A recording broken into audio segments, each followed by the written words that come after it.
Captain Jake Morrison stood on the bridge of the Un's Harmony and watched the stars drift past the viewscreen. The ship moved through space like a gentle breeze, carrying its crew of humans and aliens toward another routine diplomatic mission. Jake had been captain for 5 years now, and every day felt the same. Peace talks here, trade agreements there, maybe a small dispute between mining colonies to settle. It was good work, important work, but sometimes Jake wondered what his ancestors would think of him. Dr. Lisa Parker walked onto the bridge carrying her daily medical reports. She smiled at Jake and handed him the datapad. Lisa had joined the crew 2 years ago. Fresh from the medical academy on Earth, she specialized in alien biology and had saved more lives through careful medicine than any human warrior ever had through violence. The Galactic Council loved doctors. Like Lisa, they proved that humans had truly changed. "Everything looks good, Captain," Lisa said. "The Velothi crew members are adapting well to our gravity settings, and Ryan fixed that air filtration problem in Sector 7. Ryan Cole looked up from his engineering console and grinned. "Just a small adjustment to the atmospheric processors. The Chronari breathe differently than we do, but it's nothing we can't handle." Ryan was young, maybe 25, and had never seen a real weapon in his life. His grandfather had fought in the last human war, but that was ancient history now. Ryan built things instead of destroying them. Helen Brooks sat at the communications station, her fingers dancing over the controls as she monitored transmissions from across the galaxy. Helen could speak 12 alien languages and had prevented 3 trade disputes just last month through careful translation work. She understood that words were more powerful than weapons, just like the Galactic Council had taught all humans. For the past 200 years, the year was 2387, and humanity had been part of the Galactic Council for over 2 centuries. Jake remembered learning about the old days in school. Humans used to fight wars, used to kill each other and destroy entire planets. The history books called it the Dark Time, when humans were savage and violent. But the Council had saved them from themselves. The wise Velothi and peaceful Chronari had shown humans a better way to live. Now human children learned meditation before mathematics. They studied philosophy instead of military strategy. The old human armies were gone, turned into rescue services and exploration teams. Human weapons were melted down and turned into farming tools and medical equipment. Earth itself had become a garden world, beautiful and calm. Jake looked around at his crew and felt proud. They represented everything good about modern humanity. Dr. Parker healed instead of hurt. Ryan built instead of destroyed. Helen connected people instead of dividing them. This was what humans were supposed to be. The Galactic Council ruled 12 star systems with wisdom and patience. For 300 years, there had been no real wars, no mass killings, no planets turned to ash. The Velothi taught that all problems could be solved through understanding. The Chronari believed that violence was just fear dressed up in angry clothes. Other species in the Council had learned these lessons well. Humans were special in the Council because they had changed the most. The other species had always been peaceful, but humans had chosen peace after knowing war. The Council called them the Reformed Warriors, and human diplomats were sent to the most difficult negotiations because everyone knew humans understood both sides of conflict. "Captain," Helen said from her station, "we're getting a transmission from Council headquarters. Priority 1. Jake raised an eyebrow. Priority 1 messages were rare. Usually they meant some emergency that needed immediate attention. He nodded to Helen, and she put the transmission on the main screen. High Chancellor Vethter appeared, his tall Velothi form graceful even through the static of long-range communication. His large eyes held an expression that Jake had learned to read as excitement mixed with concern. "Captain Morrison," the Chancellor said in his musical voice, "the Council has received first contact with a new species. They call themselves the Strek Empire, and they come from beyond the galactic rim. This is a momentous occasion." Jake felt his heart race a little. First contact was always exciting. A new species meant new knowledge, new friends, new ways of understanding the universe. The Council had made contact with 47 different species over the years. and each time had made the galaxy a richer, more peaceful place. The Zrek sent us a message, Chancellor Vethter continued. Their language is aggressive, but we believe this is simply cultural. They speak of taking what they need and conquering challenges. Clearly, they come from a difficult environment and have not yet learned the benefits of cooperation. Jake nodded. Many species used warrior language when they first made contact. It was natural for beings who had struggled to survive to think in terms of conflict. But every species eventually learned that cooperation was better than competition. Ambassador Richard Hayes will lead the first contact team, the Chancellor said. Your ship has been chosen to escort the diplomatic mission. We want our best. Reformed warriors to show the Zrek what humans have become. The transmission ended, and Jake looked at his crew. They were all smiling, excited about the chance to welcome a new species into the galactic family. It would be good to show the Zrek that peace was possible, that different species could work together. Jake gave orders to set course for the meeting point, and the UN's harmony changed direction toward what everyone believed would be another triumph of diplomacy over violence. The UN's harmony dropped out of faster-than-light travel at the edge of the Kepler system, where Ambassador Richard Hayes was supposed to meet the Zrek delegation. Jake Morrison expected to see the white, diplomatic ships of the Council fleet. But instead his viewscreen showed only darkness and debris. Helen, are you picking up any signals?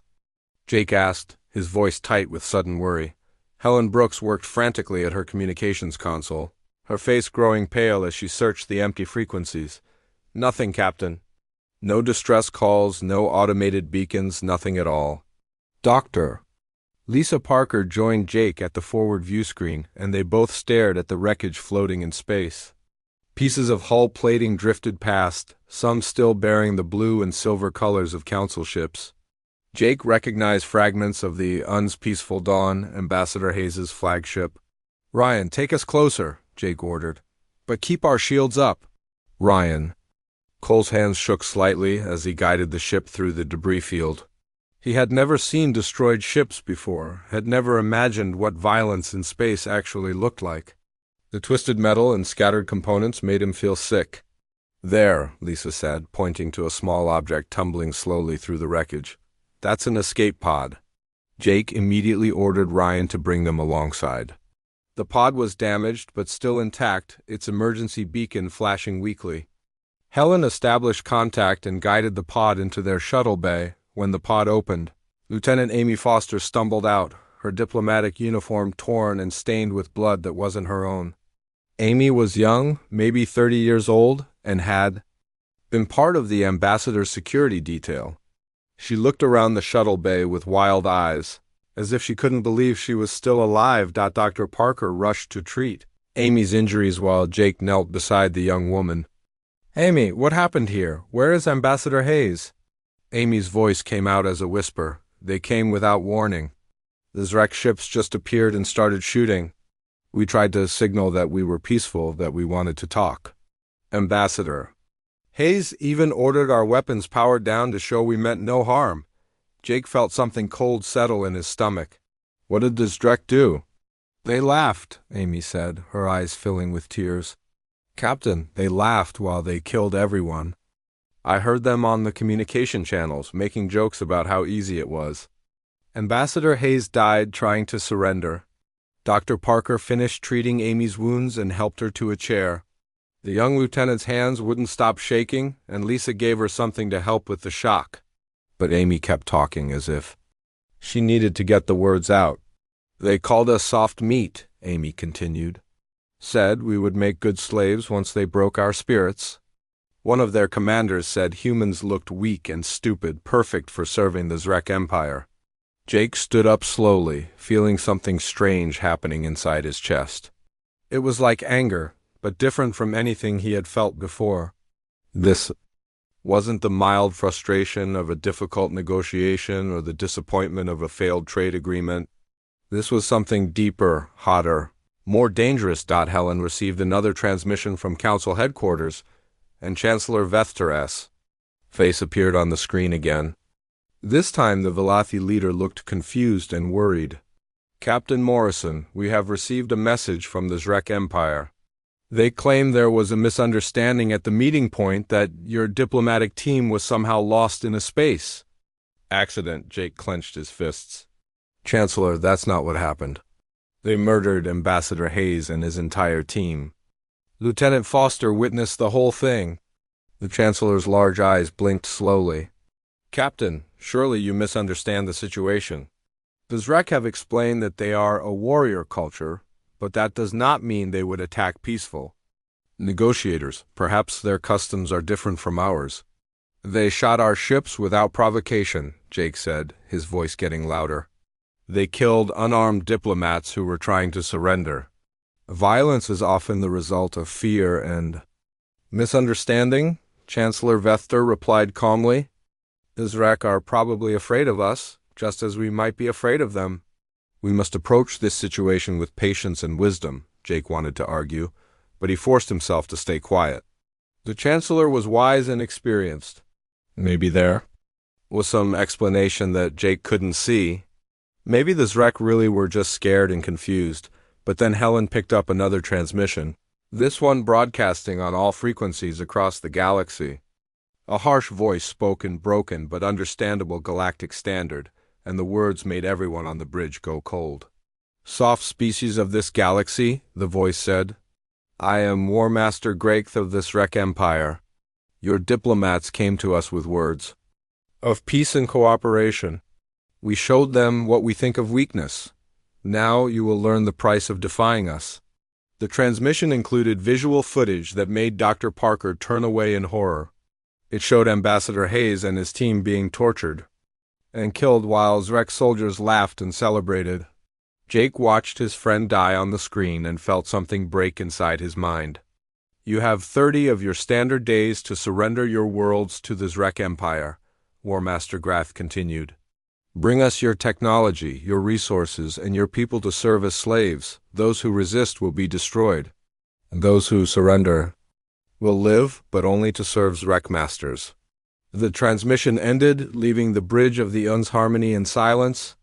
Jake looked around at his crew and saw the same shock and disbelief on all their faces. None of them had ever encountered real evil before. They lived in a galaxy where problems were solved with words and patience, but Jake was feeling something his peaceful education had never prepared him for. Deep in his chest, something ancient and dangerous was waking up. His ancestors' blood remembered things that his mind had forgotten. Helen, Jake said quietly, send a priority message to Earth. Tell them we need to talk to General Susan Wells. Captain, Dr. Parker said, General Wells has been retired for decades. Why would we need to contact a military officer? Jake looked at the debris field around them, at the pieces of ships that had carried good people who believed in peace and cooperation. Because I think we're going to remember why humans used to be warriors. Ryan stared at his captain with wide eyes. But Captain, we don't fight anymore. We're civilized now. The Council taught us that violence never solves anything. Jake nodded slowly, but his eyes stayed hard. They taught us that violence never solves anything. But nobody ever taught the Zrek that lesson. The Zrek Empire struck 3 worlds at the same time, just as they had promised. Jake Morrison stood in the council chambers on the capital world and watched the reports come in with growing horror. New Geneva went silent first, its 2 million human colonists gone without even a distress call. Then Serenitas fell, its peaceful Velothi population wiped out in less than 6 hours. Chancellor Vethter stood at the center of the chamber, his tall form trembling as he tried to process what was happening. Surely there must be some mistake, he said to the assembled delegates. No species would destroy entire populations without cause. They are giving us a demonstration, said Chronari philosopher Threndel, his forearms gesturing helplessly. The Zrek want us to understand their power, so we will surrender without resistance. Jake felt that strange heat in his chest growing stronger. Around him, the other council members debated philosophy and tried to find peaceful solutions while millions died. The Velothi suggested sending more diplomatic missions. The Chronari wanted to try meditation techniques to help the Zrek find inner peace. Dr. Lisa Parker stood beside Jake, her face pale as she read medical reports from the surviving escape pods. "Jake, the things they did to the civilians," she whispered. "This isn't just war, this is something else." Helen Brooks monitored communications from her station, trying to coordinate rescue missions to the few survivors still hiding on the attacked worlds. Most of the transmissions cut off abruptly, usually with screaming in the background. "Captain," Helen said quietly, "we're getting a distress call from High Counselor Yethanol on Serenitas. He's still alive." Jake's heart jumped. Yethanol had been his philosophy teacher at the academy, a wise and gentle Velothi who had taught Jake that all conflicts could be resolved through understanding. If anyone could find a peaceful solution with the Zrek, it would be Yethanol. "Plot a course for Serenitas," Jake ordered. Maximum speed. The Un's Harmony raced through space faster than Jake had ever pushed her before. Ryan Cole worked frantically in engineering to keep the engines from overloading, while Dr. Parker prepared medical supplies for the survivors they hoped to rescue. When they arrived at Serenitas, Jake could barely recognize the world he had visited many times before. The beautiful cities were burning ruins. The crystal gardens that the Velothi had spent centuries growing were shattered and blackened. Bodies floated in the rivers that had once been clear and peaceful. "There," Helen said, pointing to a signal from the planet's surface. "High Counselor Yethanol is in the old meditation center." Jake led a rescue team down to the planet, bringing Dr. Parker and a squad of security officers who had never expected to use their weapons for anything but ceremony. The meditation center had been a place of perfect peace, where beings from across the galaxy came to find wisdom and calm their minds. Now it was a charnel house. Jake found High Counselor Yethanol in the central chamber, surrounded by the bodies of his students and fellow teachers. The old Velothi was still alive but badly wounded, his large eyes dim with pain and shock. "Jake," Yethanol whispered as his former student knelt beside him, "I tried to understand them. I offered to teach them our ways of peace. I showed them our philosophy texts, our meditation techniques." "What did they do?" Jake asked, already knowing the answer would be terrible. "They made me watch while they killed my students one by one," Yethanol said, his voice breaking. "They said peace was weakness, that compassion was disease." They laughed when I tried to explain that violence only creates more violence. Dr. Parker worked to treat the High Counselor's wounds, but Jake could see in her face that there was little hope. Yethanol was dying, killed by beings who thought kindness was something to mock. "Jake," the old teacher said, gripping his former student's hand with surprising strength, "I taught you that all beings could be reached through understanding. I was wrong. Some things in this universe are simply evil, and evil cannot be reasoned with." Jake felt tears running down his face as his teacher died in his arms. This gentle being who had never hurt anyone, who had dedicated his life to teaching peace and wisdom, had been murdered for sport by creatures who enjoyed causing pain. Standing up slowly, Jake looked around at the massacre in the meditation center.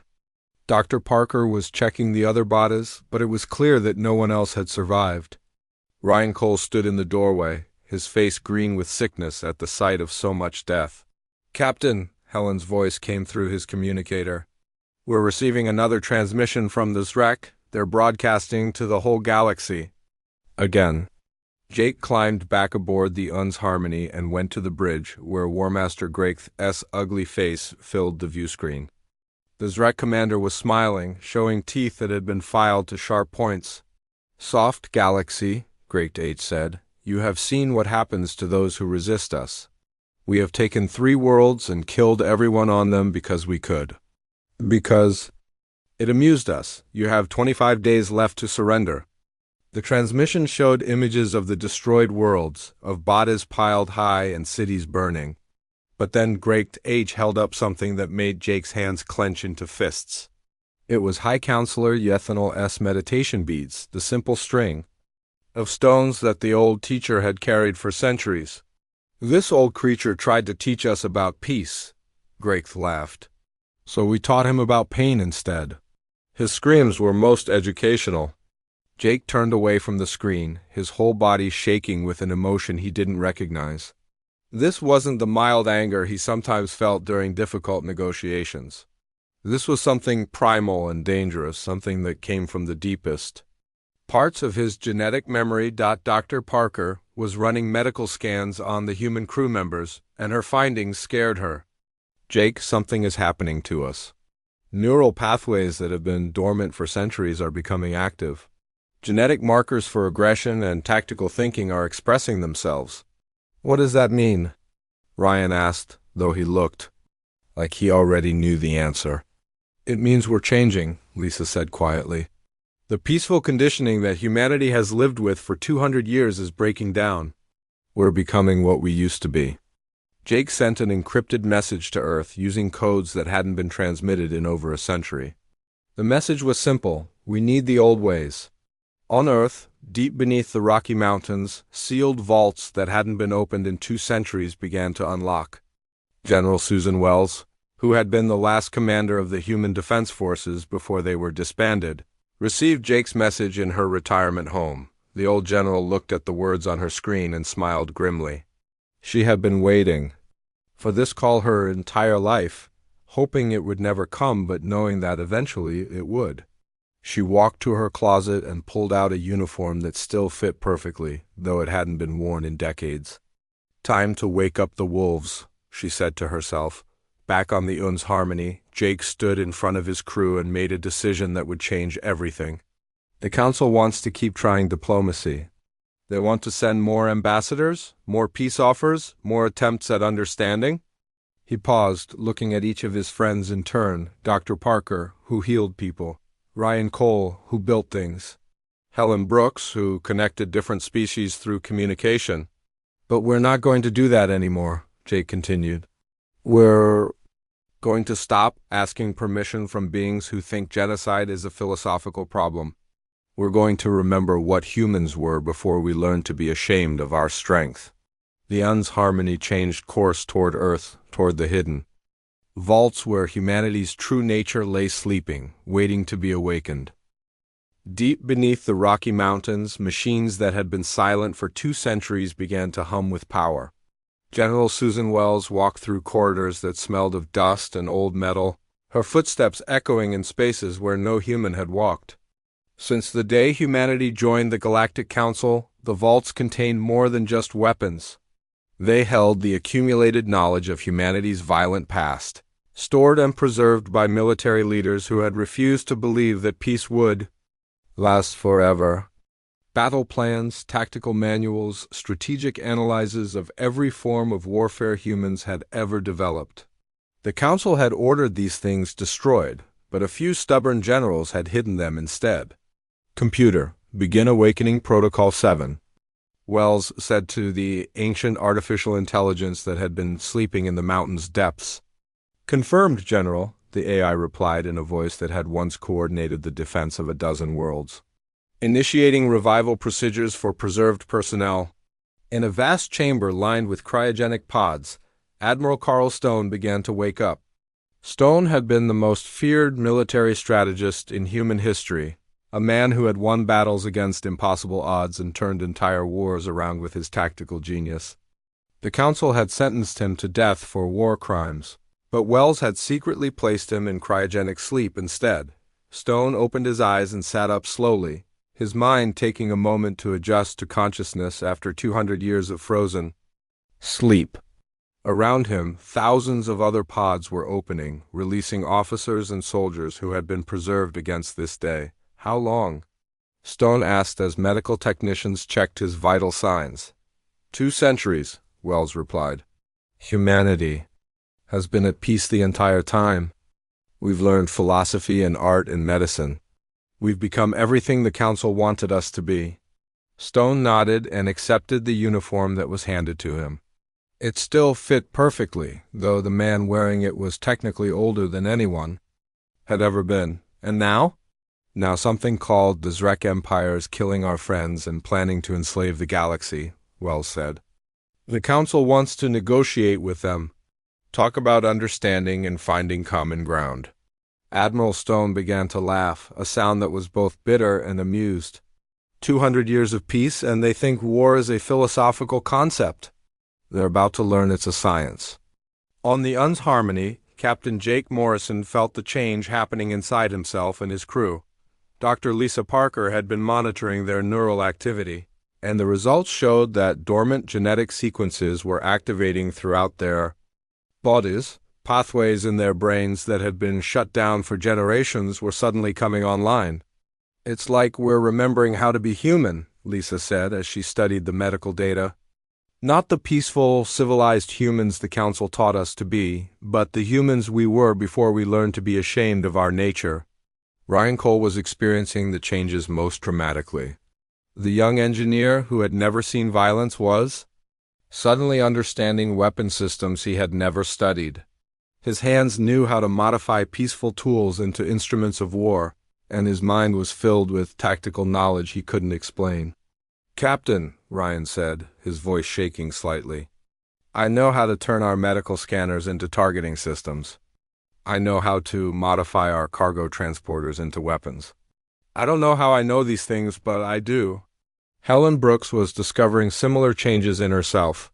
The communications officer who specialized in building bridges between species was now hearing the enemy frequencies differently. She could identify weak points in Zek's transmissions, ways to jam their communications or feed them false information. Jake stood on the bridge and felt his peaceful worldview crumbling like old paper. He had been raised to believe that violence was wrong, that all problems could be solved through understanding and patience. But watching High Counselor Yethanol die had awakened something inside him that refused to be gentle anymore. "Sir," Helen said from her station, "we're receiving a transmission from Earth Defense Command." Jake raised an eyebrow. "Earth Defense Command was disbanded 200 years ago. Apparently not, sir." Admiral Stone's face appeared on the view screen, and Jake immediately knew he was looking at someone dangerous. The Admiral's eyes held the kind of cold intelligence that came from years of making life and death decisions, from studying how to kill enemies as efficiently as possible. "Captain Morrison," Stone said, "I understand you've been having problems with some aggressive neighbors." "Admiral, the Zrek Empire has already destroyed 3 worlds and killed millions of innocent people," Jake replied. "The Galactic Council wants to keep trying diplomatic solutions." "Of course they do," Stone said with a grim smile. "They've lived in peace for so long, they've forgotten what monsters look like." "But you're starting to remember, aren't you, Captain?" Jake nodded slowly. "Something is happening to us. We're changing into something we used to be." "You're becoming human again," Stone said simply. "The real humans, not the domesticated versions the Council created. Report to Luna Base for refit and resupply. It's time to remind the galaxy what humanity is really capable of." The UN's Harmony changed course for Luna, humanity's moon, where Jake discovered another secret his peaceful government had hidden. The moon's interior was hollow, filled with shipyards and weapons factories that had been disguised as research stations for 2 centuries. As Jake's ship entered the hidden facility, he saw thousands of other vessels arriving from across human space. Ships that had appeared to be civilian transports were dropping their disguises, revealing military hardware that had been hidden beneath false hulls. Mining vessels were being converted into warships. Medical ships were being refitted with weapons. Instead of healing equipment, Dr. Parker led teams of medical personnel who were rapidly learning how to treat battle wounds instead of common illnesses. The woman who had spent her career healing people was now studying how human bodies responded to combat stress, how to keep soldiers fighting even when they were injured. "This feels wrong," Lisa said to Jake as they watched weapons being loaded onto their ship. "We're supposed to be better than this. We're supposed to have evolved beyond violence." Jake looked at his friend and saw the conflict in her eyes. She was still the peaceful doctor who wanted to help people, but something deeper was awakening inside her, something that understood that sometimes healing meant being willing to hurt those who threatened the innocent. "The Council taught us that violence is always wrong," Jake said quietly. "But they never taught us what to do when we encounter evil that can't be reasoned with." On the other side of the galaxy, War Master Greg H. was receiving reports that puzzled him. His spies in the Council chambers reported that the soft species were still debating and discussing still trying to find peaceful solutions, but there were strange energy readings coming from human space, unusual ship movements that didn't match civilian patterns. "The humans are doing something," his intelligence officer reported, "but our agents can't determine what. Their communications have gone silent, and their ships are moving in patterns we don't recognize." Greg H. dismissed the report with a wave of his clawed hand. "The humans are the weakest of the soft species. They gave up war centuries ago to become philosophers and artists. Whatever they're doing, it can't threaten the Empire." But on a mining station at the edge of human territory, Commander Eddie Barnes was proving the War Master wrong. Barnes had been a peaceful administrator for 30 years, managing ore extraction and supply shipments.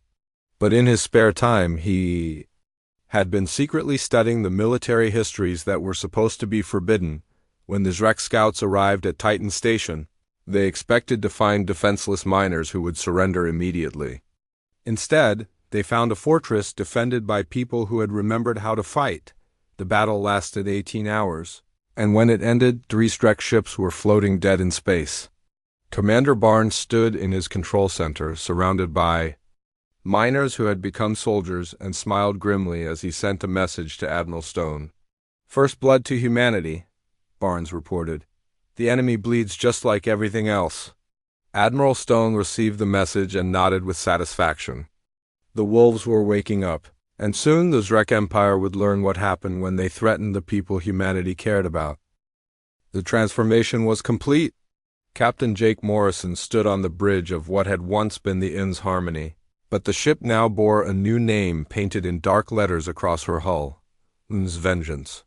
The gentle white corridors had been replaced with military gray, and weapons bristled from every surface where medical equipment had once been mounted. Dr. Lisa Parker no longer wore the soft blue uniform of a medical officer. She now carried the rank of colonel and wore combat armor that felt strangely natural on her body. The woman who had spent years healing minor injuries was now a battlefield surgeon, capable of keeping soldiers alive under enemy fire while coordinating medical evacuations. "Status report," Jake ordered as his ship approached the Zrek-occupied world of Kepler Prime. "Enemy defenses are exactly where our intelligence predicted," reported Helen Brooks from her tactical station. The former communications officer had become something much more dangerous, a specialist in electronic warfare who could turn enemy systems against themselves. Ryan Cole worked at an engineering console that would have been unrecognizable to his peaceful former self. The young man who had once built gardens and art installations now created weapons of devastating efficiency. His latest invention was a modification to their ship's transporters that could deliver explosive devices directly inside enemy vessels. Admiral Carl Stone commanded the human fleet from his flagship, surrounded by officers who had awakened from 2 centuries of cryogenic sleep. The ancient warrior studied tactical displays that showed Zrek positions across Kepler Prime, analyzing weaknesses with the cold precision of a predator. "The enemy has fortified the major cities and established kill zones around the spaceports," Stone reported to his fleet commanders. "Standard Zrek doctrine calls for using civilian hostages as shields. They expect us to hesitate rather than risk innocent lives." Jake Morrison listened to the briefing and felt no hesitation at all.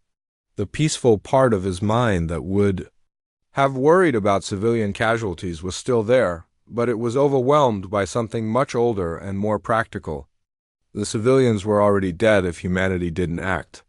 The Zrek had made their intentions clear. "Begin the assault," Admiral Stone ordered. The human fleet struck Kepler Prime with precision that shocked the Zrek defenders. Instead of the clumsy frontal attacks that most species favored, the humans used coordinated strikes that eliminated enemy capabilities without damaging the infrastructure they needed to protect the civilian population. Jake led a ground assault team personally, something that would have terrified his former self but now felt as natural as breathing. Dr. Parker, Colonel Parker, commanded field medical units that moved with the assault teams, treating wounded soldiers and sending them back into battle within minutes. The Zrek had expected the soft humans to fight like the council species they had conquered, with hesitation and moral uncertainty. Instead, they faced an enemy that moved like a coordinated organism, each unit supporting the others in a dance of destruction that had been perfected over millennia of human warfare.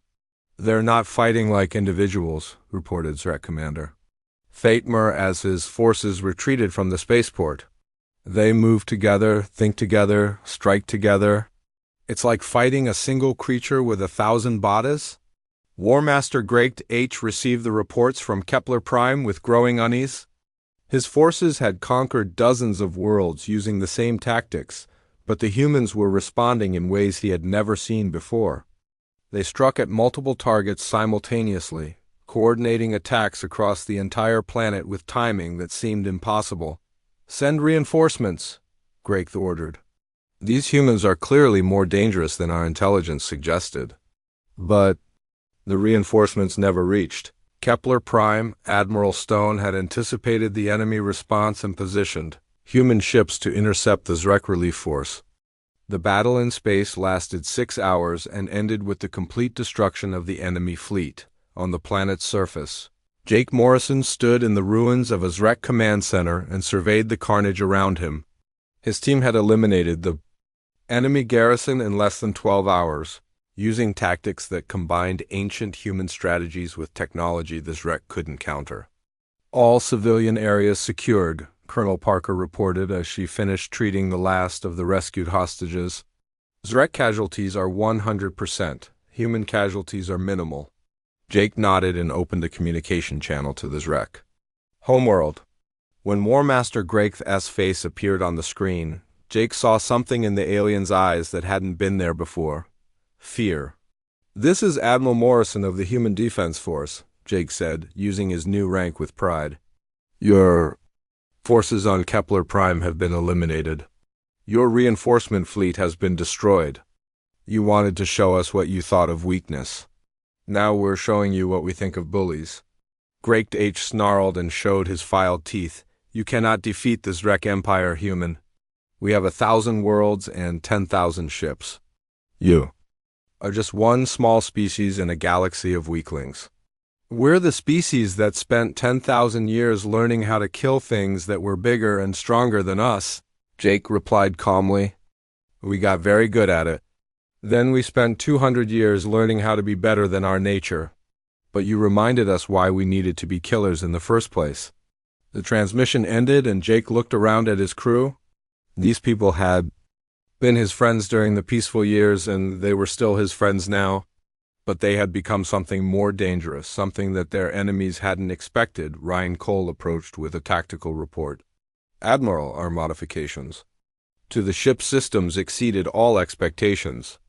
We can now target enemy vessels from distances they can't match, and our shields can absorb damage that would destroy conventional ships," Helen Brooks added her own report. "Our electronic warfare capabilities have completely disrupted Zrek communications in this sector. They can't coordinate their defenses or call for help." Colonel Parker finished her medical summary. "Human casualties are remarkably low. Our soldiers are adapting to combat conditions faster than any projections suggested. It's like our bodies. Remember how to fight even after centuries of peace?" Admiral Stone's voice came through the communication system. "All human forces, this is Fleet Command. Kepler Prime is secured. Begin preparations for the next phase of operations. The enemy has learned that we can fight. Now they're going to learn that we can win." Across the galaxy, other species watched. The tactical recordings from Kepler Prime with a mixture of awe and terror. The Velathi High Chancellor called an emergency session of the Council, his voice shaking as he addressed the assembled delegates. "The humans have become something we don't recognize," Chancellor Vethter said. "They move with coordination that seems impossible. They strike with precision that eliminates enemies while protecting civilians.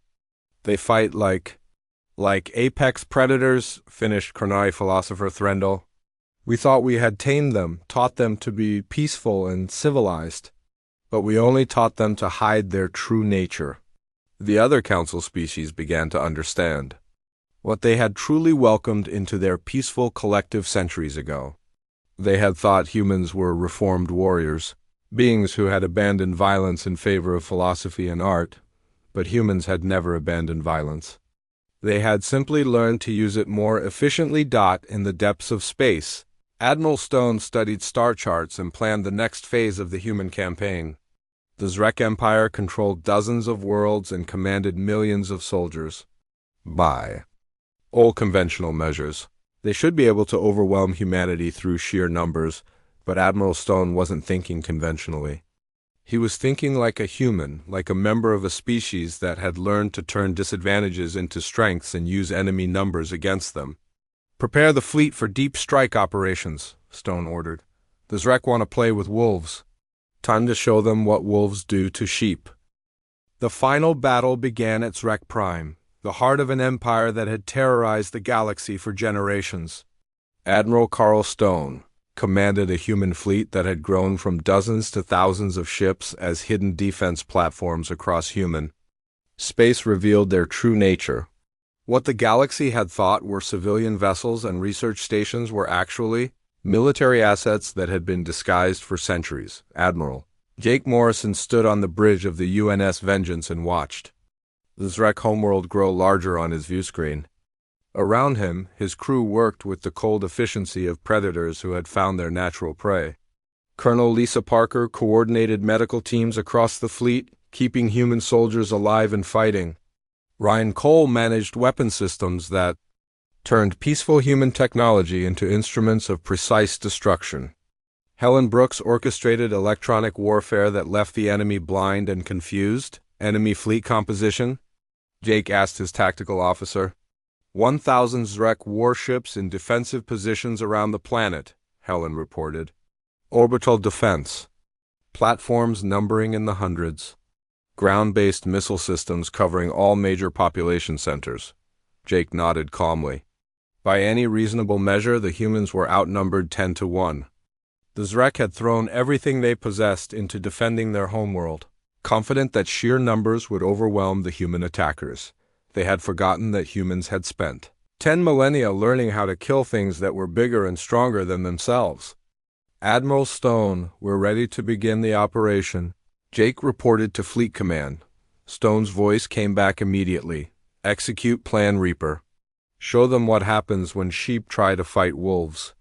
The human attack began not with a frontal assault, but with something the Zrek had never seen before: coordinated strikes across multiple dimensions of warfare simultaneously. Human ships appeared throughout the Zrek defensive grid, not in formation but scattered like seeds, each one targeting specific weaknesses that had been identified through careful analysis. Ryan Cole's weapons modifications proved their worth. As human ships began destroying Zrek vessels from distances the enemy couldn't match, the aliens had built their fleet for close-range fighting, using overwhelming firepower to smash through enemy lines. But the humans refused to fight on Zrek terms. "They're not engaging us directly," reported Zrek Fleet Commander Skarthok. As his ships tried desperately to close with the human vessels, they strike and withdraw, strike and withdraw. "We can't force them to stand and fight." Helen Brooks smiled grimly as she listened to intercepted Zrek communications. The enemy was growing frustrated and confused, exactly as human tactical doctrine intended. Fear and confusion were weapons just as deadly as energy beams and missiles. "Zrek ground defenses are trying to target our ships," Helen reported. "But their targeting systems can't lock onto us. They're designed to fight enemies who attack in predictable patterns." Jake watched the tactical display as the battle developed exactly as Admiral Stone had planned. The humans weren't trying to overwhelm the Zrek defenses through superior firepower. Instead, they were dismantling the enemy's ability to fight back. Piece by piece, with surgical precision, Colonel Parker received casualty reports from across the fleet and marveled at how low the human losses were. "Jake, we're losing less than 1% of our forces while eliminating 30% of theirs. The enemy literally can't hit us effectively." On the surface of Zrek Prime, War Master Graith watched his mighty fleet being torn apart by an enemy that refused to fight the way wars were supposed to be fought. The humans struck like ghosts, appearing from nowhere to destroy his ships and then vanishing before his forces could respond. "How many human vessels have we destroyed?" Graith demanded. 17 confirmed kills out of their force of over 2,000. His aide reported reluctantly. Greg stared at the numbers in disbelief. His empire had conquered dozens of species using brute force and intimidation, but these humans fought with a subtlety and precision that made his warriors look like children. They're not just fighting us, Great H realized with growing horror. They're hunting us. The battle for orbital space lasted 8 hours and ended with the complete destruction of the Zrek fleet. Not a single enemy vessel escaped to carry word of the defeat to other Zrek worlds. Admiral Stone had made sure of that by positioning human ships at every possible escape route. Orbital defenses eliminated, Ryan reported as the last enemy. Platform exploded in a brilliant flash. All Zrek space assets destroyed or captured. Jake opened a communication channel to the planet below, where millions of Zrek civilians huddled in their cities, waiting for the human bombardment that would surely follow. Every species the Zrek had conquered had been punished with orbital strikes that turned entire continents into wastelands, but the bombardment never came. Instead, Jake's voice echoed across Zrek Prime through every communication system on the planet. People of the Zrek Empire, this is Admiral Morrison of the Human Defense Force. Your military is defeated. Your fleet is destroyed. Your ability to threaten innocent beings is ended. War Master Graith listened to the human voice with confusion and growing dread. Why weren't they attacking? Why weren't they turning his world into a burning wasteland like he had done to so many others? Your empire ends today, Jake continued. But your people don't have to die. We're not here for revenge or conquest. We're here to make sure you never again threaten those who can't defend themselves. Landing ships began descending from the human fleet, but instead of carrying invasion forces, they brought something the Zrek had never expected: medical supplies, food, and civilian aid workers. The humans began caring for Zrek civilians who had been wounded in the fighting, treating enemy injured with the same skill they used on their own people. Colonel Parker led medical teams into Zrek hospitals and worked alongside enemy doctors to save lives. The woman who had become a battlefield surgeon was also still a healer, and she saw no contradiction between fighting to protect the innocent and caring for the defeated War Master. Graith was captured not in a dramatic final battle, but in his command bunker by a single human soldier who walked through defenses that should have been impregnable. The soldier, a young woman named Captain Beth Crawford, simply appeared in his inner sanctum as if the walls meant nothing to her. How? Was all Great H could manage to ask. We're humans, Captain Crawford replied calmly. We've been getting into places we shouldn't be able to reach for about 50,000 years. It's what we do. 3 days after the battle ended, representatives from the Galactic Council arrived at Zrek Prime to find something they couldn't quite comprehend. The humans had won a complete victory against impossible odds, but instead of ruling their conquered enemies, they were helping them rebuild. Chancellor Vethter walked through the Zrek capital and saw human soldiers distributing food to hungry civilians, human engineers repairing power systems that had been damaged in the fighting, human doctors treating wounded Zrek in improvised hospitals. I don't understand, the Chancellor said to Admiral Stone. You defeated them completely. Why aren't you punishing them? Stone looked out at the city where humans and Zrek were working together to clean up the devastation left by war. Because we never wanted to be warriors again, Chancellor. You gave us peace, and we were grateful. We raised our children to be philosophers and artists and healers. He paused, watching Colonel Parker emerge from a hospital where she had been working for 18 hours straight to save Zrek lives. But when you were threatened, when our friends were dying, we remembered what we were. We are humanity, we wanted peace, but we never forgot blood. The Chancellor stared at the human admiral with something approaching fear. Will you turn on us next, now that you've remembered how to fight? Admiral Stone considered the question carefully. Around him, his officers and crew were already beginning the process of transforming back into the peaceful beings they had been before the war. But the weapons remained ready, the knowledge preserved, the capability intact. We never wanted to be monsters, Stone said finally. But we learned long ago that sometimes monsters are necessary to protect the innocent from other monsters. We'll go back to being philosophers and artists and healers. We'll teach our children to prefer peace over war. He gestured toward the ruins of the Zrek fleet floating in orbit above them. But we'll also make sure they know how to do this when it becomes necessary. Years later, when new species petitioned to join the Galactic Council, they were shown recordings of the Zrek War, not as a threat, but as a promise. The humans would never start a war, the orientation materials explained, but they would always finish one, and in the deepest vaults of Luna, Admiral Stone and his officers returned to cryogenic sleep, along with their terrible knowledge and their magnificent ships. They dreamed peaceful dreams, knowing they had served their purpose and hoping they would never be needed again, but they remained ready. Guardians sleeping in the darkness, waiting for the day when evil would once again threaten those they loved. The galaxy was at peace, but now it knew what that peace truly cost, and who was willing to pay the price. The reformed warriors had remembered their nature, and the universe was safer because of it.